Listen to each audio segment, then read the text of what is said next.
사도신경 우리 신앙 고백하심으로 새벽 기도회를 시작하도록 하겠습니다. 나는 전능하신 아버지 하나님 천지의 창조주를 믿습니다. 나는 그의 유일하신 아들 우리 주 예수 그리스도를 믿습니다.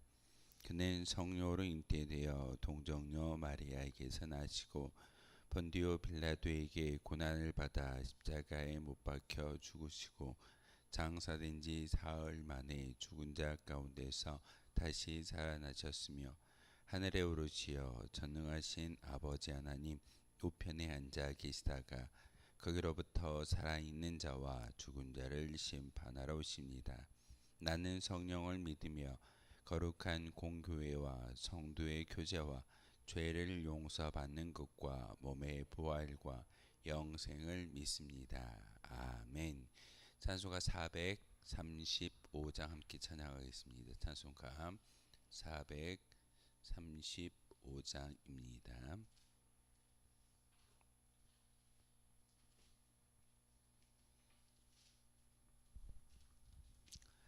찬송가 435장입니다.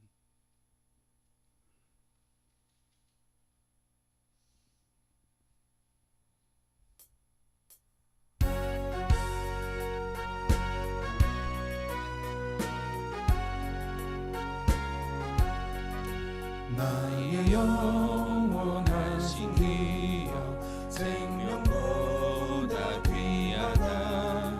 나의 발길 나가도록 나와 동행하소서. 주께로 가까이 주께로 가오니 나의 발길 나가도록 나와 동행하소서. 세상 후기 아니함과 모든 명예 버리고 험한 길을 가는 동안 나와 동행하소서. 주께로 가까이 주께로 가오니 나의 갈길 나가도록 나와 동행하소서. 어두운 몰짝 지나가며 험한 바다 건너서 천국 문에 이르도록 나와 동행하소서. 주께로 가까이 주께로 가오니 나의 갈길 나가도록 나와 동행하소서. 아멘.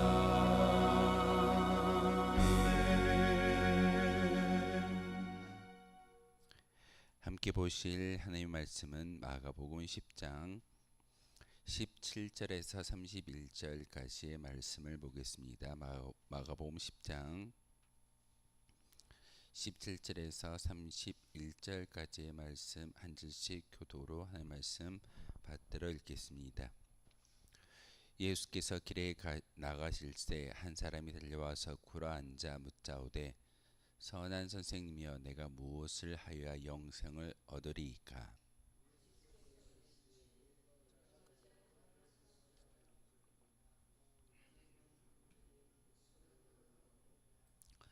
내가 계명을 안 하니 살인하지 말라, 간음하지 말라, 도둑질하지 말라, 거짓 증언하지 말라, 속여 빼앗지 말라, 내 부모를 공경하라 하였느니라.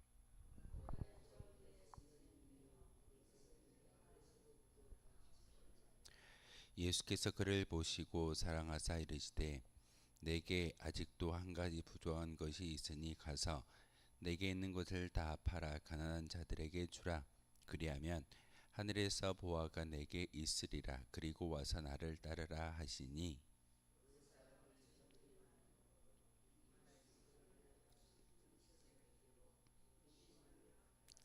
예수께서 둘러보시고 제자들에게 이르시되 재물이 있는 자는 하나님 나라에 들어가기가 심히 어렵도다 하시니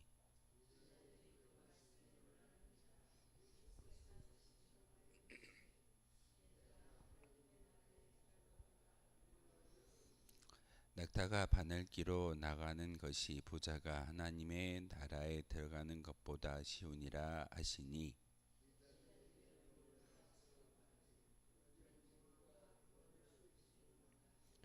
예수께서 그들을 보시며 이르시되 사람으로는 할 수 없으되 하나님으로는 그렇지 아니하니 하나님으로서는 다 하실 수 있느니라.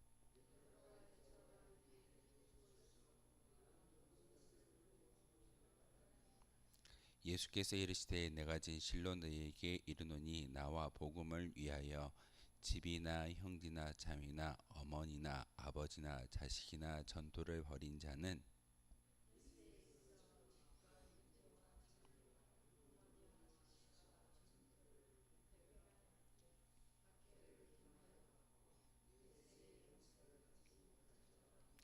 함께 읽겠습니다. 그러나 먼저 된 자로서 나중되고 나중된 자로서 먼저 될 자가 많으니라. 아멘.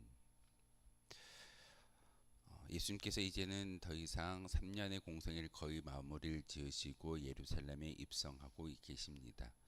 예루살렘의 입성이라는 그런 의미는 예수님이 이제는 이 땅에 오신 사명을 완수하기 위해서 죽으러 예루살렘에 올라가고 계심을 이야기하고 있습니다.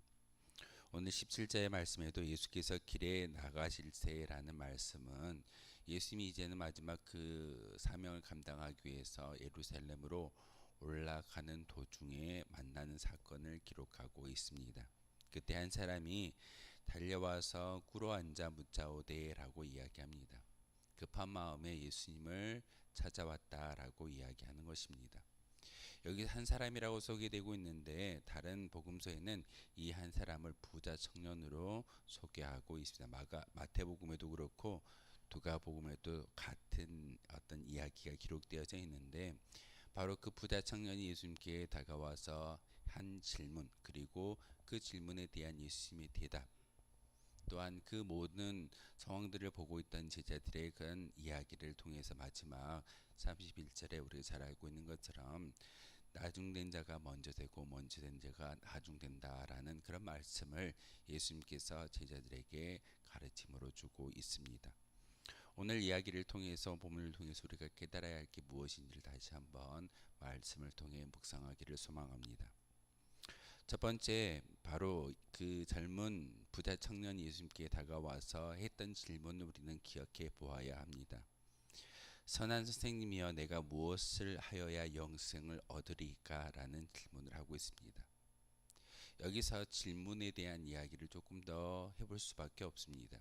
내가 무엇을 해야 영생에 들어갈 수 있겠습니까? 라는 것은 부자 청년이 지금 어떤 일을 감당했을 때, 그리고 어떤 계명을 잘 지켰을 때 영생에 들어갈 수 있는지 하는 일에 대한 그런 관점으로 예수님께 질문하고 있는 것을 보게 됩니다. 근데 우리가 잘 알고 있듯이 하나님의 나라를 들어가는데 여러분의 어떤 수고와 행위를 가지고 저 천국에 들어갈 수 있던가요? 그렇지 않습니다. 저 천국은 온전한 믿음을 통해서 들어갈 수 있다라는 것을 우리는 잘 알고 있습니다. 그런데 부자 청년은 여전히 구약의 율법에 젖어 있던 그런 유대인이기 때문에 모세의 율법을 다 지켜 행할 때만이 천국에 들어갈 수 있다라는 행위적인 어떤 구원론에 빠져 있는 것이 그들의 모습입니다. 오늘날 한국교회도 참 많이 능력을 잃어가고 또한 빛을 잃어가는 것은 이러한 믿음에 대한 어떤 이야기보다는 행위에 대한 믿음을 더 많이 강조하기 때문에 어떤 종교인을 만들어내는 양산하는 곳이 바로 교회가 되어버리고 말았습니다.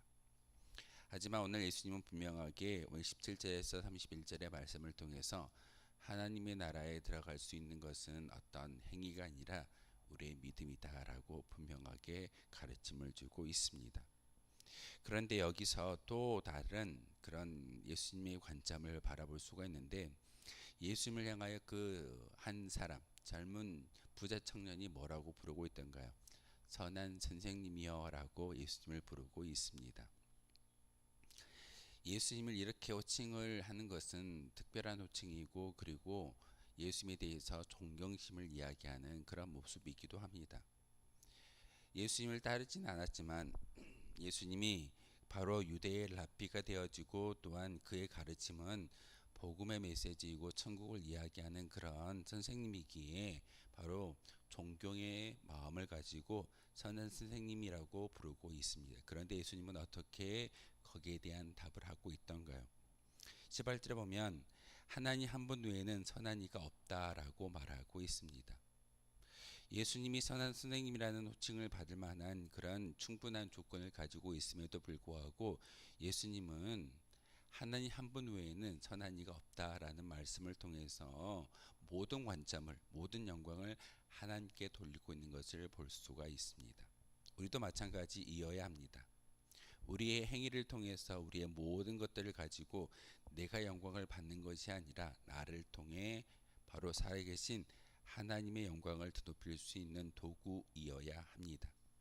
예수님이 철저하게 바로 독자 예수, 하나님의 아들의 신분으로서 하나님만이 온전한 선한 분이신 것을 오늘 말씀을 통해서 깨달음을 주고 계십니다. 그러기에 우리가 살아가는 모든 인생 가운데 우리가 드높여야 되는 것은 바로 내 자신이 아니라 선한 하나님의 한 분만이 우리의 영광을 받으실 만한 충분한 조건을 가진 분이다라는 것을 우리는 여러분의 믿음의 고백을 통해서도 또한 많은 사람들에게 보여주어야 할 그런 믿음의 증거임을 오늘 예수님은 이 말씀을 통해서 우리에게 가르침을 주고 있습니다. 그러면서 19절의 말씀을 통해 내가 계명을 안 하니 살인하지 말라, 간음하지 말라, 도둑질하지 말라, 거짓 증언하지 말라, 속여 빼앗지 말라, 내 부모를 공경하라. 어디에서 나오는 이야기죠? 십계명입니다. 십계명을 모세가 시내산에서 하나님의 직접 독대하고 10가지의 계명을 가지고 내려와서 유대인들에게 이스라엘 백성들에게 가르침을 주었습니다. 그런데 십계명을 두 개의 영역으로 나눌 수가 있습니다. 제1계명부터 제4계명까지는 하나님 사랑이고 제5계명부터 10계명까지는 이웃 사랑을 이야기합니다. 그런데 오늘 예수님은 19절의 말씀을 통해서 제5계명부터 10계명까지 이웃 사랑에 대한 이야기를 하고 있습니다. 하나님의 사랑은 기본 일진데 바로 이웃 사랑을 내가 온전히 감당하고 있느냐라고 부자 청년에게 질문하는 것을 볼 수가 있습니다. 그런데 부모를 공경하라라는 그 계명이 몇 번째 계명일까요? 5번째 계명이고 바로 어찌 보면은 내 부모를 공경하라라는 이 말씀이 먼저 시작되어야 할진데 결국은 오늘 19절의 말씀을 보면 맨 마지막에 내 부모를 공경하라라고 계명을 약간 좀 순서를 바꾸어서 예수님께서 말씀하는 것을 볼 수가 있습니다. 예수님이 십계명을 잘 모르기 때문에 이렇게 이야기를 할까요? 아니요, 의도가 있습니다. 제6계명부터 10계명까지는 단지 이웃에 대한 사랑을 이야기하는 것이지만 제5계명은 부모를 공경함으로써 하나님을 어떻게 섬기고 사랑해야 하는지를 분명하게 가르침을 바로 제5계명을 통해서 이야기하고 있습니다. 그래서 어떤 신학자는 바로 1계명부터 5계명까지 하나님에 대한 사랑의 어떤 계명이고 6계명부터 10계명을 이웃, 인간을 향한 그런 사랑이라고 십계명을 구분하는 신학자들도 있습니다. 근데 오늘 예수님은 분명히 제5계명을 맨 마지막 기록하는 것은 내 부모를 공경하듯이 하나님을 공경하고 경외하는 마음을 통해서만이 천국에 들어갈 수 있다라고 성경은 율법은 그렇게 이야기하고 있고 예수님 또한 가르침을 주고 있습니다. 그러면서 이 계명을 이야기할 때 부자 청년이 뭐라고 말하던가요? 선생님, 제가 어렸을 때부터 다 지켰던 계명입니다. 다시 말해서 이 모든 행위는 내가 지켰던 행위이기 때문에 이것 때문에 내가 천국에 들어가지 못하는 영생을 취하지 못하는 그런 일은 없을 것 같습니다 라고 이야기할 때 예수님께서 뭐라고 말씀하시던가요? 21절에 보니까 예수께서 그를 보시고 사랑하사 이르시되 사랑과 긍휼의 마음으로 그 청년을 바라보고 있다는 사실입니다. 그러면서 그 부자 청년에게 한 가지를 당부합니다. 그런데 내가 봤더니 내가 사랑의 눈으로 너를 보고 너에게 권면하기를 한 가지 부족한 게 있어. 내가 그렇게 율법을 지키고 십계명을 다 지켰다 할지라도 딱 한 가지만 내가 감당한다면 영생을 얻을 수 있다라고 가르침을 그 청년에게 주고 있습니다. 그러면서 예수님께서 뭐라고 말씀하시던가요? 내가 가지고 있는 모든 죄물을 다 팔아서 이웃에게 나눠주고 그리고 나를 따라오라라고 말하고 있습니다. 그래야지만 천국에 들어갈 수 있고 영생을 소유할 수 있다라고 가르침을 주고 있다는 사실입니다. 부자 청년에게 이렇게 재물에 대한 것을 다 내려놓고 나를 따르라고 이야기하는 것은 진정한 예수님의 의도가 바로 그 이후에 나와 있다는 사실입니다. 부자 2000년 전에 예수님께서 공생애를 하고 계시던 그 시대에는 부자라는 것은 바로 하나님의 은혜를 덧입은 그런 사람들이 누리는 특권이라고 생각하는 것이 그들의 관점이었습니다. 오늘날에도 마찬가지일 겁니다. 열심히 교회 다니면 교회 안에서 믿음 때문에 우리가 건강해지고 물질도 많아지고 권세도 누릴 것이다 라는 것이 우리의 그런 작은 생각입니다. 2000년 전에도 마찬가지였습니다. 오늘 예수님께서 그렇게 그 말씀을 전하였을 때 그 부자 청년이 어떻게 하고 돌아가던가요? 22절에 보니까 그 사람은 재물이 많은 고로 이 말씀으로 인하여 슬픈 기색을 띠고 근심하며 돌아갔다라고 이야기하고 있습니다. 내려놓지 못했다라는 의미입니다.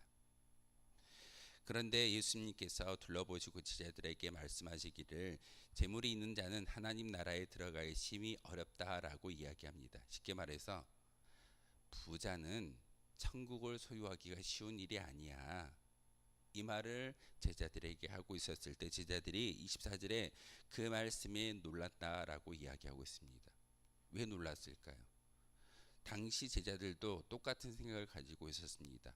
하나님께 은혜를 받았기 때문에 하나님께 복을 받았기 때문에 물질이 많은 것은 당연한 일일진데 그렇다면 물질이 많다라는 것은 하나님을 잘 공경하고 섬기는 그러한 결과물일진데 영생을 소유하지 못한다라는 것은 이해되지 않는 말이었습니다. 그랬을 때 예수님께서 얘들아 하나님 나라에 들어가기 얼마나 어려운지 내가 예를 들어 설명해 줄게. 낙타가 바늘기에 들어가는 것보다 차라리 그 부자가 하나님 나라에 들어가는 것이 더 어렵다라고 이야기합니다. 사실은 가능하지 않다라는 말을 이렇게 예를 통해서 말하고 있습니다. 인간으로서는 아무런 사람도 스스로가 구원에 이를 수 있고 영생을 취할 수 있는 사람은 아무도 없음을 예수님은 이야기합니다. 그러기에 재물이 많은 사람이 하나님 나라에 들어가는 것이 차라리 낙타가 바늘기로 통과하는 것 더 쉬운 일일 거야 라고 이야기하고 있을 때 제자들이 물어봅니다. 제자들이 매우 놀라 서로 말하되 그런즉 누가 구원을 얻을 수 있는가라는 그런 질문을 예수님께 합니다. 예수님, 그렇다면 누가 구원을 얻겠습니까? 누가 자기의 수고와 노력을 가지고 천국에 들어갈 수 있겠습니까? 라고 질문할 때 예수님은 그 질문에 대한 답을 27절부터 31절까지 답하고 계십니다. 사람으로는 할 수 없으되 하나님으로는 그렇게 아니하니 하나님으로서는 다 하실 수 있느니라. 낙타가 바늘 구멍에 들어간다라는 것 쉬운 일은 아니지만 인간이 할 수 없는 일이지만 하나님은 가능케 하신다라는 것을 제자들에게 가르쳐 주고 있습니다. 다시 말해서 인간이 우리가 천국에 들어가고 영생을 소유할 수 있는 것은 우리의 고난이 아니라 하나님의 고난임을 분명하게 말하고 있습니다. 그러면서 베드로가 이야기합니다. 예수님, 그러면 우리는 아버지도 버렸고 자식도 버렸고 아내도 버리며 모든 생계를 버리고 예수님을 따라왔는데 이제 물질이 아니라 예수님이 제자가 되어졌는데 그러면 우리에게는 하나님의 나라도 취할 수 있는 것이고 또한 만보 교리 가운데 임하여질 것을 그러면 그런 증거를 우리에게 보여주십시오라고 베드로가 자신 있게 예수님께 이야기하는 것을 볼 수가 있습니다. 예수님이 거기에 대한 답을 주십니다. 그래 맞아. 나를 위하여, 복음을 위하여 자식도 버리고 전토도 버리고 친척도 버리고 많은 것들을 버리고 나를 따라오면 그 모든 것을 잃어버리지 않고 결국은 축복을 받을 수 있을 거야. 100배의 복을 받을 수 있을 거야. 그렇지만 너희들 기억해야 되는 게 있어. 박해도 따라올 거야. 다시 말하면 어려움도 함께 받을 거라는 그런 말씀을 베드로에게 하고 계십니다. 지금 우리에게 하시는 예수님의 말씀입니다. 우리가 예수님을 믿고 따르는 그 모든 상황 가운데 전토도 버리고 물질도 버리고 많은 것을 버린다 할지라도 분명히 따라오는 것이 있습니다.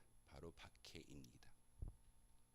30절에 보면은 현세에 있어 집과 형제와 자매와 어머니와 자식과 전토를 100배나 받되, 우리 여기까지만 생각합니다.